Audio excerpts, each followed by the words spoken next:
reading scriptures is difficult for me, like daily, like getting into it. So I read at least one verse. That's always my goal. But once you start, you can't really stop because it's like a Lay's potato chip. You can't have just one. Can't just eat one. Can't just eat one.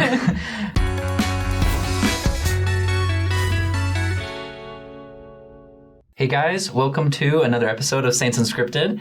Today we're celebrating something very special. Have you ever heard of the Book of Mormon? It is only the keystone of our religion. Have you ever heard of a keystone? See the episodes below. But today we're celebrating the anniversary of the completion of the translation of the Book of Mormon. The translation was complete on June 30th, 1829. So it's approaching the 200-year mark, which is pretty crazy. We're not even that old. Isn't that crazy? Like, that's way older than us. It's way older. And, like, when you think about it, the size of the Book of Mormon, like, the stories, how intricate, all of the characters and everything, and then the fact that they were able to translate all of this within about 57 days. Very impressive feat. Mm-hmm. And like, kind of the reason we're celebrating this is because a lot of people, you know, there's speculation that Joseph Smith came up with the story, you know, he made it up or whatever. But, like, we have records that's, like, show him starting and finishing. Mm-hmm. And to write a story like that in only 57 days, impressive. Like, if genius. Like, if he's a con artist, he's one of the best in the history of the world. Yeah. You may have known that we've done so many episodes related to the translation of the Book of Mormon, whether kind of like the technique or more timeline, things to do with the hat, the seer stone, the manuscripts. And so check those out because those are definitely getting into more detail. We're kind of just like commemorating this almost 200 years since it's been translated, since we've kind of had the Book of Mormon in our faith. Right. Well, yeah, this is a special day. And I think, and so, like, if you have more specific questions, please check out our other videos. I just want to talk about, maybe you do too, about whatever you're going to say, yes. What does this mean to us? You know, what does it mean that the Book of Mormon was translated in, like, a metaphorical, spiritual, like, how does this affect us? Yeah. You know, because when you think about all that the Book of Mormon has done for, I mean, obviously our religion, you know, you said it's the keystone, but also, like, us personally, it's a really big deal. And it is something worth celebrating because all of those stories, like, before Joseph Smith translated, like, the golden plates, we didn't have the stories of Nephi, Laman and Lemuel, like, we didn't have the stories of Alma. There's so many, like, lessons, and then the doctrine, obviously, that just... Yeah, and the record of Jesus Christ visiting the people of the Americas, like, that's the coolest thing. That's so cool to know that, like, he came and visited the other sheep, right? And now we have record of that. And I think I don't know, you think about our lives, the way that we've lived our lives, whether it's going on missions, getting baptized, just like living our lives, none of that would happen without us ever having the Book of Mormon. And I just think that's pretty crazy. Well, like, sometimes I wish I had a different perspective, but you can't have any perspective other than your own, right? But, like, growing up as a member of the church, the Book of Mormon has never not been a part of my life. Mm-hmm. And so for me, without the Book of Mormon, without that translation had happened, I have no idea what my life would be like. Like, I can't even comprehend it because from the day one, I'm like, oh, why do I do the right thing? Oh, I had the example of Nephi and his brothers were kind of mean to him, but he still did what he thought was right, even though it was hard. Yeah. You know, like, that's just that. So it's hard to imagine. But then, like, what you're saying, like, the mission, I remember teaching people in Mexico where the Nephites were their ancestors. And so telling them that Jesus Christ came to Central America, more or less, right? We're not exactly sure. Yeah. That was... Because for me, it was like, oh, you know, I'm from Oregon. Jesus didn't come to Oregon, right? But Oregon didn't exist. Yeah, exactly. But then to tell people, like, hey, Jesus came to your ancestors, to see how impactful it was for them. That they matter. Yeah, like, that affected my testimony in a big way. Where I was like, this is a big deal. Yeah. You know, like, this is beautiful. So if anything, I'm just grateful for that. The Book of Mormon is a testament that Jesus loves all of his children all over the world. Yeah. And so whether you believe it or not, that's a pretty good thing. Yeah. Like this I think that something that I just love about the Book of Mormon is that every single time that I read it, whether I read it through, open to a random scripture, that there's always something else that I learn or feel that I don't remember feeling or learning before. And it's the same book, right? Like the words aren't actually changing, but like depending on where you are in life, what's going on, what you're currently learning and other things, like it just is so powerful in that way. And I love that. Like I can't even tell you how many times I'm just like, that's always been there. Yeah.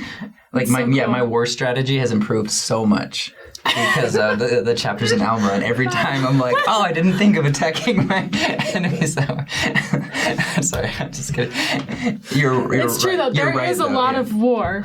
Well, you've never read the Book of Mormon. I think that stands to testify of if the Book of Mormon wasn't real, why would I have all that stuff? Yeah.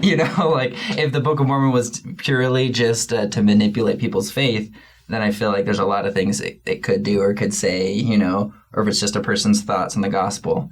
But the fact that like it's this history of people's real experiences with God. But also a lot of like lessons that we can learn from their experiences that apply every time. Yeah. I guess, yeah. Like thousands of years from now, people will still learn from the Book of Mormon. Yeah. And it was written for that purpose, which is, you're right, that's crazy. One story I heard, I think we've talked about this in other episodes, and I'm terrible with specifics, so you're probably out there in the comments like, we know exactly where this is, Justin. But like Joseph Smith was translating, because as he was translating, all of this is new to him. Mm-hmm. Like all these stories, all these characters, he doesn't know who these people are, so he's learning about them as he's going. And like he did it, it says like it was approximately 10 words per minute.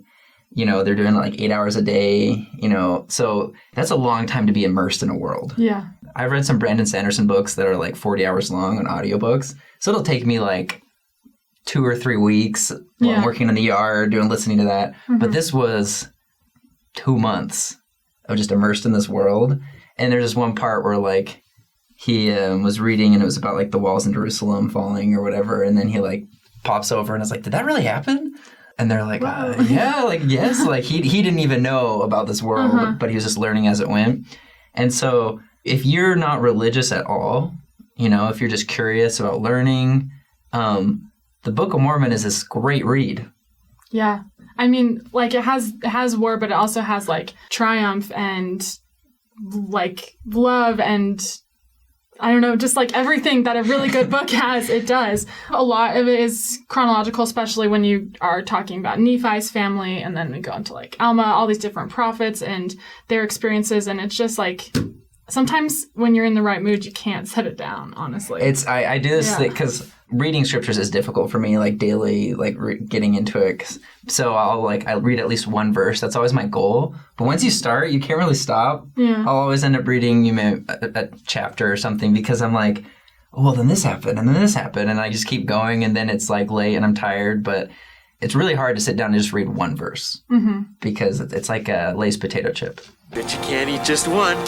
You can't have just one. Can't just eat one. Can't just eat one. So I think, and as far as my testimony, because it is a really good read. And I think everyone who's just curious about growing their perspective and learning about other religions should just read it. Yeah. Just like you should probably read, the Quran, you should read the Bible, you should read other religious texts. Just read the Book of Mormon just to get that perspective, to learn about what it has to offer, like life lessons. But then spiritually, the invitation to pray, that's something that I think is pretty unique. Yeah. To like, it's a very self-aware religious text. That it's like, you may not believe what you're reading because we recognize there's like, this is a lot. And for Moroni to just be like, so just ask God. And we've talked about this invitation before. Mm-hmm. But the fact that it's like, it's self-aware enough to just invite you to ask God if the things you're reading are true, that's a life-changing experience. And that's something that I've participated in multiple times. You don't have to finish the whole book, like, I'll read a few chapters and I'll ask God, I was like, is this real? Like, does this really happen? Does this apply to me? And I'm not saying that I've had a crazy, like, an angel has never come to me, like, I haven't felt like a fire burning in my bosom, but I cry a lot, maybe, so like maybe that's the spirit. But like, but I've prayed and I felt peace, and then I've also felt like the Spirit prompted me to be like, I have that thought in my mind, just try it, like, like, oh, I've got this, I've read this verse and it tells me to love people, to serve people. So then the Spirit's like, hey, just serve people how the Scriptures talk. See if it's true, see how you feel. Yeah, I love in Alma 32, where it talks about like planting the seed and just seeing what happens, right? Like give it the energy that it needs. I think that has a lot to do with, many things in our faith, but especially the Book of Mormon is if you are wondering or you are speculating or you are concerned about it, but you haven't given it like the energy that a seed would need to grow. That's like what the invitation is in the Book of Mormon, is that if you do that, if you give it the energy, if you just kind of like the come and see and act on it and give it a chance, sometimes that can just like completely change your life. And I feel like that has for me. I know that there was one time that Elder Bednar, I believe, was giving I think it was at an MTC or maybe a BYU devotional. It wasn't like a general conference talk, but he was kind of talking about how you can read the Book of Mormon over and over and over again, and like each time focus on something else, something new. I know what you're talking about. And I did that one time where I just read it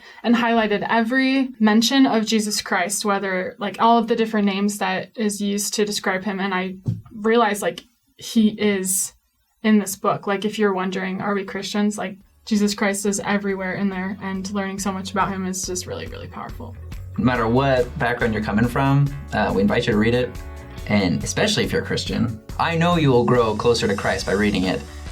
You can be skeptical, so just try it out, right? So that's our celebration for the translation of the Book of Mormon. Maybe you could make a cake or something. Build a cake or something. In the shape of the Book of Mormon. I don't know. We're not gonna do that, but you can. Anyways, so thank you for listening. Thanks for watching. And go read the Book of Mormon. Yeah, and like our channel and video, and subscribe to it, and comment in it, and that's it. Dang it! If only we had this for the awkward hour.